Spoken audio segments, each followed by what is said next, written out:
What's up, guys? Chase Oliver 68 here, bringing you Q&A number 22. Anyways, guys, you guys asked a lot of questions, so I gotta zoom through these questions. So don't get upset if sometimes I don't answer your question in full-on detail, because you guys sent in a bunch of questions, and it's just that I want to make sure everyone gets their questions boom, boom, boom, boom, pow, like that. And that way everyone's like, yeah, thanks, Chase, for sending in the question, answering my question, all that stuff. So sorry if I don't go into full detail. If you want me to go in bigger and bigger and bigger detail, please inbox me personally. You guys do it for the Q&As. Inbox me personally saying, Chase, I really want to know more, Joe. I really want to know more what you thought. And then I will do that for you. But anyways, let's get started. Do you even live, bro? Ask me. Do you live alone? No, I don't live alone. I live with my little brother. And his number 2 question is, what is your occupation/job? Security guard, meat butcher, nanny, and I think I also sometimes do parts boy shit, but that's pretty much it, and YouTube. So pretty much I have a bunch of occupations, one really solidified job. So yeah, that's pretty much my occupation and job. I normally don't like really giving out my personal life like that. Do you even live, bro? So next time, avoid away those personal life questions, because I let you guys get to know me, but not really my personal life. My personal life is my personal life, and I'm not asking you to even live, bro, about your personal life. You know what I'm saying? So we move on forward to Mike the Greatest. He pretty much wanted me to rank every single Kanye West album, and I'm just thinking to myself, are you kidding me, bro? Every single Kanye West album? And it's like, give in detail. Why? I mean, does detail really matter when I'm ranking albums? No, not to me. And you know what? I'm only going to rank 5 albums of Kanye West because I only like 5 albums from Kanye West on my iPod. I only have 5 of them. I don't know if you count Watch the Throne, but I don't really count Watch the Throne. Here's how I rank it. Yeezus, 808 Heartbreaks. My Twisted Dark Fantasy Factory, Graduation, College Dropout. That's how I rank my Kanye West albums from 5 to 1. So hope that's enough for you. If it's not, we can talk in detail, bro. You can message me. Hey, Chase, tell me reasons why. Boom, gonna give you the reasons why. And Khalil24 asked me what my thoughts on Cody Rhodes' space turn. Really, to be honest, Cody Rhodes' space turn, it needed to happen. His character was dull. It was boring. Just get him into a babyface. Change his role a little bit. All right, let's get started with these questions. And sorry if I have to move closer to the screen. It's just my contacts fuck up and I have to read them. Adam Golick wants to know, who are your top 3 TNA wrestlers on the mic currently? Bully Ray, Christopher Daniels, and Austin Aries are my 3 top current mic workers in TNA. Steen's also in the discussion. Do you think that it was a bad idea for TNA to put the X Division belt on Austin Aries and then just have Chris Sabin win it back? No, it's not a bad idea. Austin Aries equals desperate heel that will do desperate things. He did one. He did a desperate move. Great move on TNA's part. I don't see why people are complaining. This builds up character, depth, and value. Not to mention Chris Sabin, not really a serious contender. I looked at Chris Sabin and I said, yeah, he doesn't stand a chance against Bully Ray. So what I said to myself was, hey, Aries may have lost the X Division title, but it builds up how desperate he is to get another world title shot. And not only that, it makes Chris Sabin look, hey, he is a valuable asset here in TNA, being a former world champion. To me, it was a win-win situation. I know a lot of people said, why couldn't they just do Aries Sabin one-on-one straight up? But then Aries would not get any type of development. Listen, read between the lines sometimes, wrestling fans, because sometimes you guys just look at one decision and you guys kind of just jump to one conclusion when really, to be honest, what you guys need to really do sometimes is, and I say this a lot to some of my subscribers that get angry about wrestling a lot, look at both sides of the coin. Read between the lines of a coin. There's a lot of lines in between a coin if you guys don't know, people. That will help you a lot calm down about professional wrestling. And his number 3 is, who are your top 3 TNA wrestlers currently? And I'm just going to be based off this question, how they are being shown on TV. So this ain't no official list, baby. Number 1, Bully Ray. Number 2, Brutus Magnus. And number 3, the phenomenal AJ Styles, or the one AJ Styles, or no one AJ Styles. And the Miz the Champ asked me a question. Why isn't Tim Tebow starting for the Patriots? Because Tom Brady's there. Why didn't he start for New York? Rex Ryan's an idiot. And number 3, why do people think that Brady and Manning are better than Tebow? Because they are. Tim Tebow sucks, Mr. Champ. Enough with that Tim Tebow love. All right, but thank you for the questions, Mr. Champ, and also thanks for the questions to Adam. Clarkson440 asked me which one of James Storm's tag teams that I like better, AMW or America's Most Wanted. I liked America's Most Wanted better because, really, to be honest, it built up both guys and Chris Harris and James Storm going to the main event. But the only problem was that TNA was idiotic and didn't put them in the main event scene or even just the mid-card scene. They forced them back into another tag team. But I found AMW a lot better. I thought Beer Money was just made because they had nothing to do with both Robert Roode and James Storm. So I always liked AMW. I loved their theme music. I just love everything about them. I love their finishers. I felt AMW was just an awesome tag team. But that could be the TNA mark inside of me that, you know, loves the original TNA so much more. Just like how a lot of people love the Attitude Era of WWF. So, yeah, that's me. His next question is, what did you think of Brock Lesnar in the UFC? He was pretty solid as a fighter, I'm not going to lie. Very good draw for the UFC. Probably their #1 draw they've ever had in the company's history. Very great, entertaining athlete. I'd say he's a top 10 heavyweight of all time, maybe even top 20. He's definitely up there when it comes down to the list of heavyweights in MMA. But heavyweights really don't really have too much. Like, it goes like Nogueira, Fedor, Crow Cop in his prime, and then afterwards Kevin Randall, man, and oh god, that list is just that list is random as hell. Half of those fuckers are still fighting in the UFC too, which is hilarious. Not in the UFC, but in MMA too, which is hilarious. His next question is, he's pretty much asked me, how would I react to John Cena beating The Undertaker and winning 17 world titles? And he asked me, would I lose respect for Cena and would I ultimately stop watching pro wrestling? Or WWE, as he said. And really, to be honest, Clarkson440, Ric Flair's record, yes, it's 16 world titles and WWE standards, but I'm pretty sure he won 18 world titles. So Cena would need to win 19 world titles for me to get upset at him for that. And not only that, the Undertaker streak, yeah, I would be kind of pissed off at that, but I don't think I would lose respect for John Cena. I mean, that's just, to me, that's just a little bit ridiculous. That I will lose respect for someone because they're winning. I mean, that's ridiculous to me. It's not like, oh, John Cena's winning a match, I've lost total respect for him. I mean, do I lose respect for LeBron James because he won 2 championships? No, he won 2 championships. I give props to LeBron James. If John Cena can go on a high level and he can win 19 world championships and he's the guy that truly is the dude to beat Undertaker's streak, more power to him, but I will be pissed off about the Undertaker streak, most likely, and stop watching wrestling for like 2 months. And that means all of professional wrestling, because I'll probably be locked away in my room, upset, not even wanting to watch this shit. So I wouldn't lose respect for someone who is winning in a sport. Just saying. I'm sorry about that gag, guys. Shit happens. Great Bucks. What would you do if you were in school playing one of my handheld consoles, or one of your handheld consoles, and some kid broke it? Pretty much, dude, I would kick that dude's ass and go Mike Tyson and bite his fucking ear off. That's probably what I would do to that kid. He asked, his second question is, did I enjoy the ladder match between Taryn Terrell and Gail Kim? Yes, go watch my Impact review for my full thoughts on that. And then he asked me, which one do I thought was better, the last man standing or the ladder match? And honestly, bro, I love the last man standing match a whole lot more. That's one of those matches you can go back, you can show that to a friend. You can show that match to a friend and be like, this is why I love pro wrestling. That's one of those damn matches. And they'll look at it and be like, is this too gross? I'm like, holy shit, like the ladder match, yeah, it's a cool match. It was a great match. But that last man standing match, that's a reason why you love professional wrestling. It explains reasons. This is why we love pro wrestling. This is why it's awesome. This is why women can wrestle. It breaks boundaries. It's an awesome match. So that's why I like it a lot better. This next question is, who are your top 5 worst video game characters that you hate from any video game?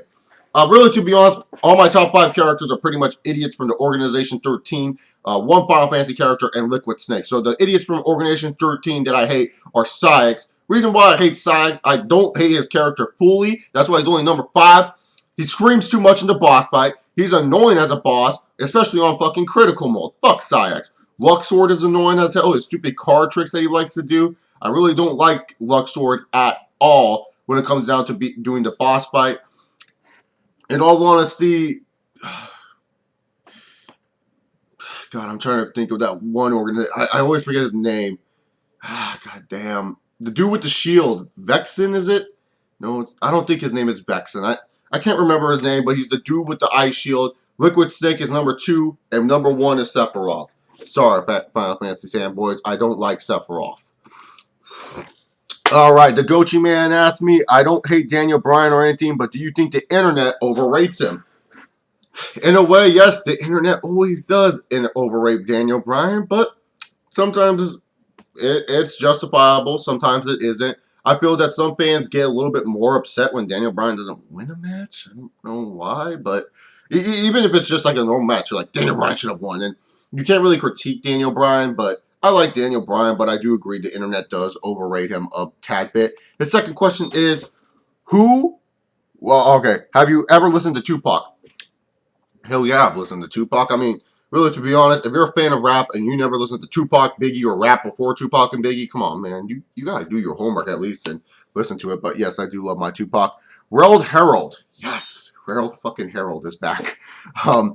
The king of Nigeria. If you guys don't know. If you guys don't know, he's the fucking king of fucking Nigeria. And for anyone, and I see this a lot, Railed Herald is being nice to people. He is commenting to my subscribers. He is commenting in the comment section, and he wants people to say hi to him. No one says fucking hi to him. So if you get a reply, if you go into your inbox and you see a comment from Railed Herald, reply to this motherfucker. He's my man, dude. I love Railed Herald. Railed Herald, question 1. What does Chase Oliver 68 think of Leon and other Final Fantasy characters in the Kingdom Hearts series? And he also said, did you know that his name was actually Squall? Because that's Leon's real name. Asked by Railed Herald. Yes, I did know Leon's name was Squall. If you actually check the last Q&A of the hate mail from Leon, I put in the like little quotations, it's not Squall. Because I know that's his real name. Like, so yeah. But what I think about the Final Fantasy characters in Kingdom Hearts, in all honesty, I think they're underutilized a lot in that game. I think it would have been cool if they would have utilized them a lot more. It's cool that we get to face them a couple times in like boss fights, mini boss fights, Coliseum fights, but I feel like the Final Fantasy universe is pretty underutilized when it comes down to Kingdom Hearts. It'd be cool if we went to a world that is a Final Fantasy type world. If we went to like Tidus's world or Wakka's world in Final Fantasy X, or if we went to Cloud's world in Final Fantasy VII and all that other stuff, it would be cool if we can go to these worlds and do a little level with them, but I don't know if that will ever happen because, Disney World is like really what makes Kingdom Hearts. And in my personal opinion, I think it would be cool to go to a Final Fantasy world, but I just feel like they're underutilized a little bit. And it's kind of a shame because they have some good characters and good voice acting for those Final Fantasy characters. Railed Herald, question 2. How come Chase Oliver 68 does not like the Final Fantasy games? Asked by Railed Herald. Honestly, Railed Herald, I don't really hate every single Final Fantasy game. I'm just not a fan of turn-based style games, and that's just me. You guys can be a fan of it. That's cool if you are. Awesome. I just can't really get into the turn-based style games. It's just not my flavor. It's just not my style. They have great stories, though. I gotta say that about Final Fantasy. Always great stories, except for the last, I would say 13, 13-2, and 10-2. Those are like the last... 12 had a good story. But those ones don't really have great stories that make me go out the edge of my seat. They kind of just feel weak in a lot of ways. So that's just my personal opinion about some of the recent Final Fantasy games. But honestly, I'm just not a fan of the gameplay in all honesty. That's just me. Sometimes I even bash Pokemon for having the same fucking gameplay for the same fucking 10 years and stuff like that. I know 13 changed up their gameplay, but I wasn't really a fan of that. In all honesty, I just think Final Fantasy tells great stories, though. There's great storytelling, great drama in it, and it'll be cool if they can actually make those into movies or something like that. If Final Fantasy was more like Kingdom Hearts and Dragon Age and Elder Scrolls were free roam and attacking people, that'd be fucking shit. I would love Final Fantasy. I would say it's the greatest series of all time. And his third question is, what does Chase Oliver 68 think of Allie and AJ, aka 78 Violet? Asked by Railed Herald. I like their movie Cowbells. I think they were in that movie. I'm not a huge Allie and AJ fan, Railed Herald, but if you are, that's fucking awesome. Anyways, Great Box asked me a question. Did he ask me more questions? Yeah, he did. Great Box, bro. Okay, Great Box. I'm gonna let you slide this time, brother. But next time, dude, only 3 questions each Q&A, buddy. That's just all it is. But I'm gonna let it slide this time, Great Box, because this is the first time I've seen your name on my Q&As for the inbox. If you have done a Q&A in the past, I do apologize, but this is my first time. So I'm gonna let it slide with you, bro. So I'm not mad at you. Just next time, only 3 questions each Q&A. I didn't realize you sent in more questions. I just read it again. I'm like, oh god, he sent in 2 questions. But just next time, send in 3 questions, one inbox. I do these every Tuesday normally. Just yesterday was so chaotic with internet problems and shit, so I couldn't do it. Thoughts on Preston, the Lexman's friend? He makes a lot of YouTube accounts. He loves Rey Mysterio. I don't really know what to say about Preston. He's an interesting character, though. I'll give him that. He's an interesting character here in the YWC. Really do give him that. Have you seen? Oh God.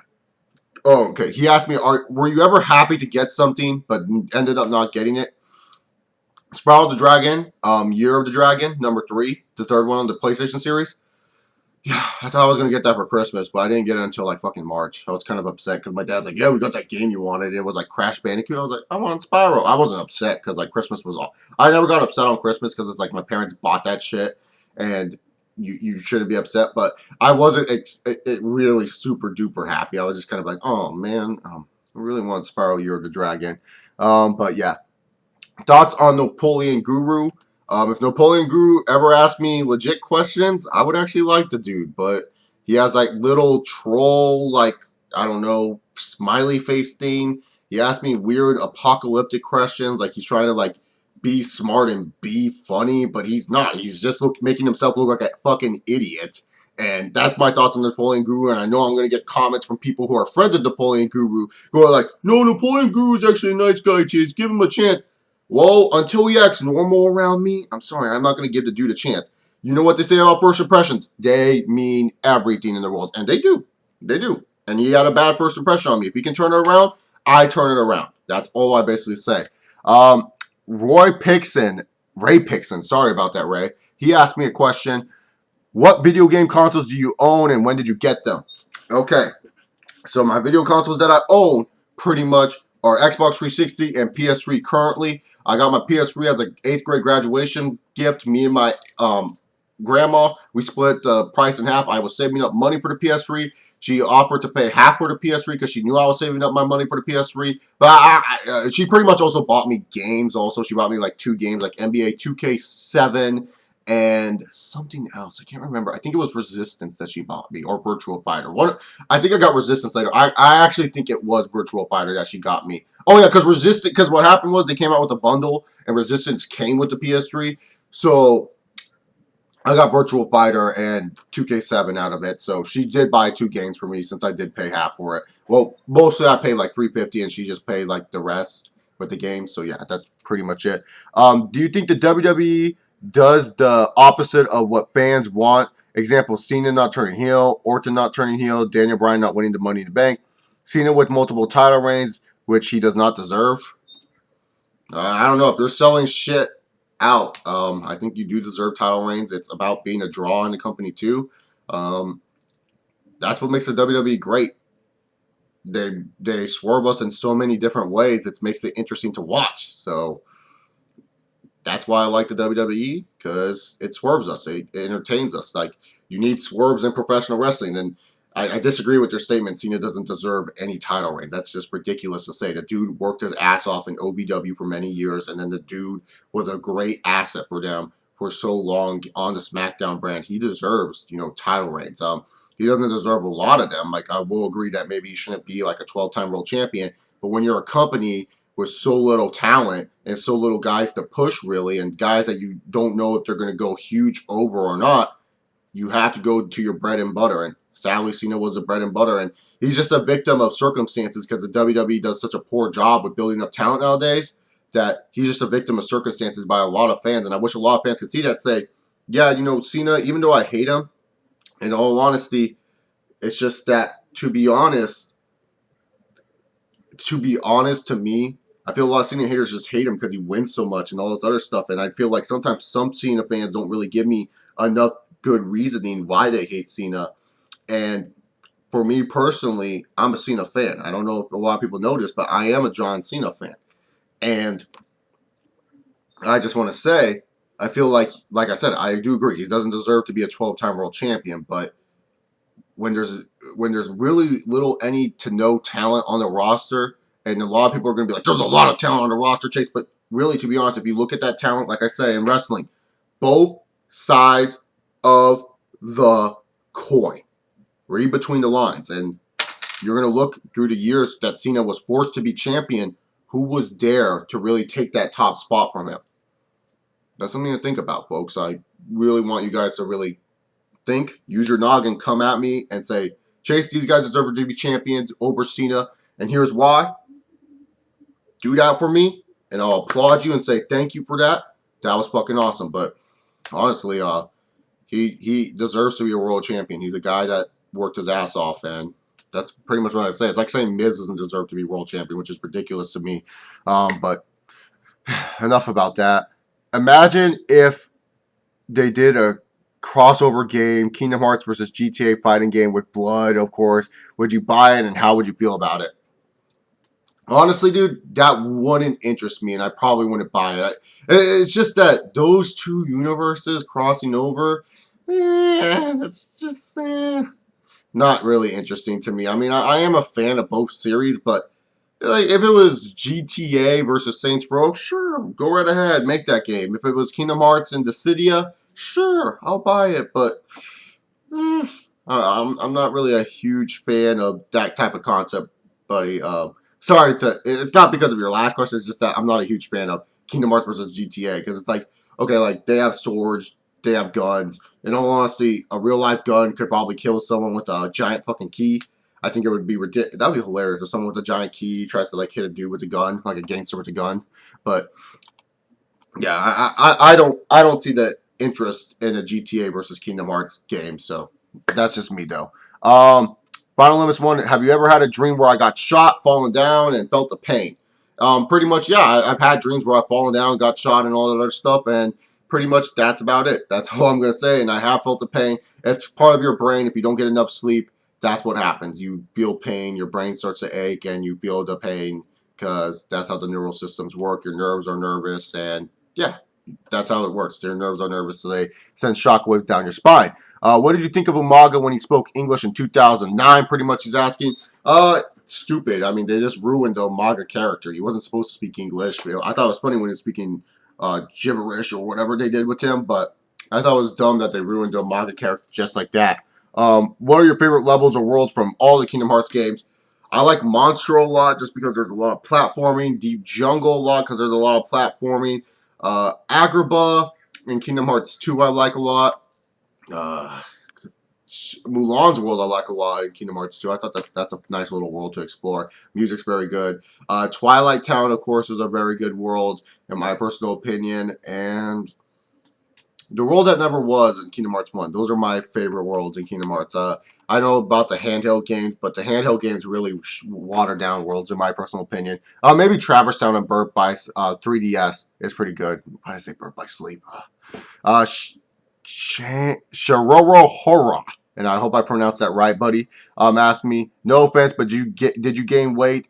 If so, muscle or fat? I explained this in the last episode. Yeah, I gained weight. I actually lost 3 pounds since the last episode, but yes, I have gained weight. I explained that in the last Q&A. Go check that out if you want that answer. And his next question is thoughts on the Child's Play move and the Child's Play movie and the Bride of Chucky's movies. I love Chucky, man. Like, Chucky is one of those horror movies that I can watch just because I find it fucking hilarious. Child's Play, I thought it was a great movie. Very enjoyable. Go watch it if you're a horror movie fan. Chucky is fucking good in that one. Bride of Chucky, I don't know. Bride of Chucky felt like an overbooked episode of WCW Nitro. In my personal opinion, I just thought it was way too much shit. I just really wasn't interested in it. And the Seed of Chucky, oh, don't even get me started on that shit. That shit was just way too fucking long. But the Bride of Chucky, I felt was just, way overbooked. Child's Play, though, fucking good shit. I do like Bride of Chucky a lot, but like I said, I think it's way, way too much shit going on. But I do love those movies. Those are good fucking movies. And oh my god, my contacts are fucking up. His next question is, what was your favorite Q&A you have done so far? Ooh, that's a fucking good question.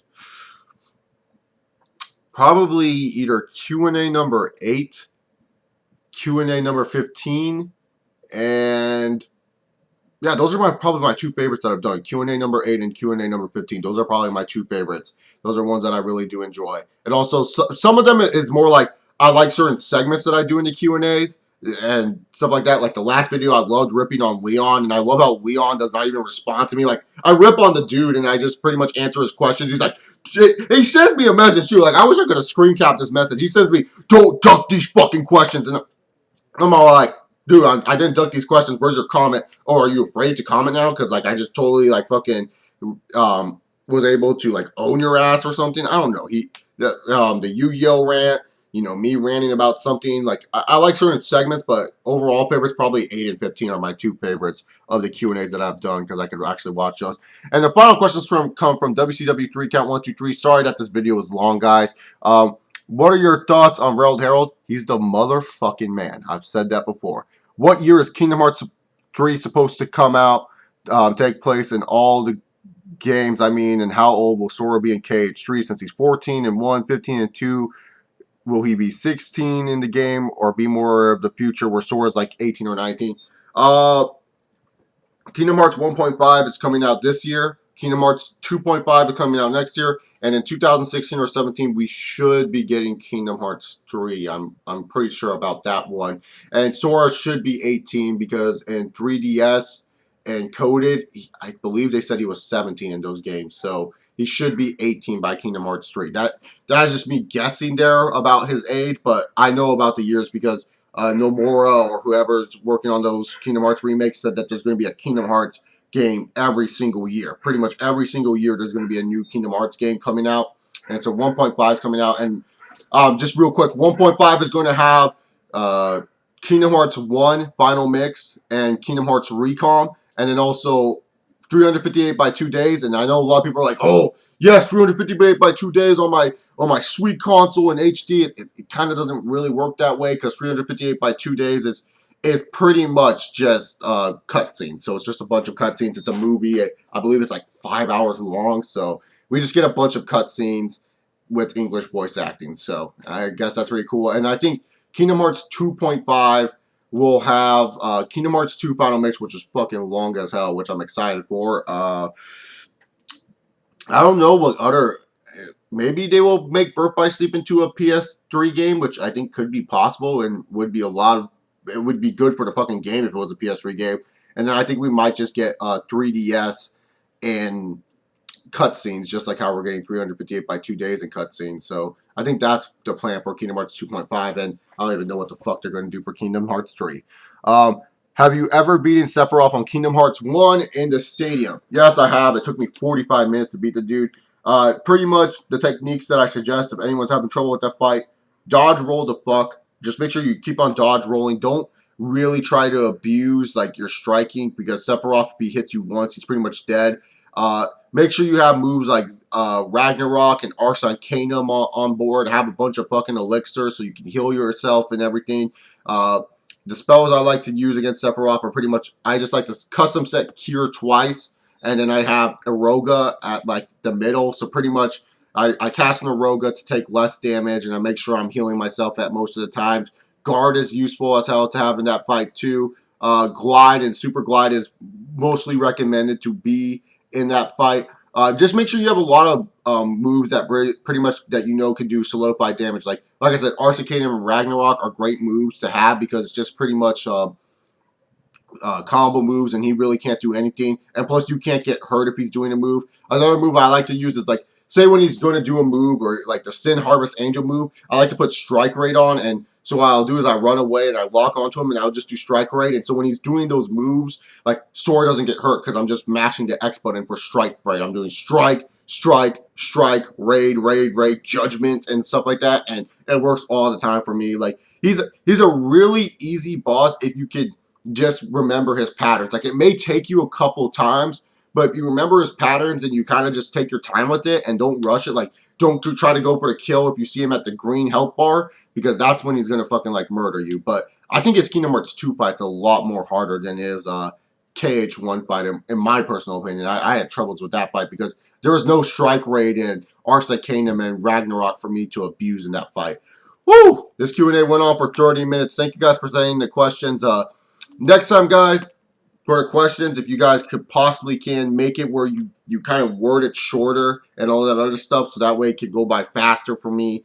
Filming 30-minute videos is kind of not my forte anymore, but I like doing long Q&As, like the hour-long live streams, but that's because that shit's going fast and fast, and you guys are asking short questions, and I know I have to have fun about that. But next time, try to keep the questions as short as possible, and also because I have contacts that fuck up a lot. I have bad vision. I don't know if you guys know that, but I do have bad vision. Sometimes it's hard to read every single word you guys are saying to me. But thank you guys so much for, pretty much sending the questions. Keep on sending them via inbox or Twitter.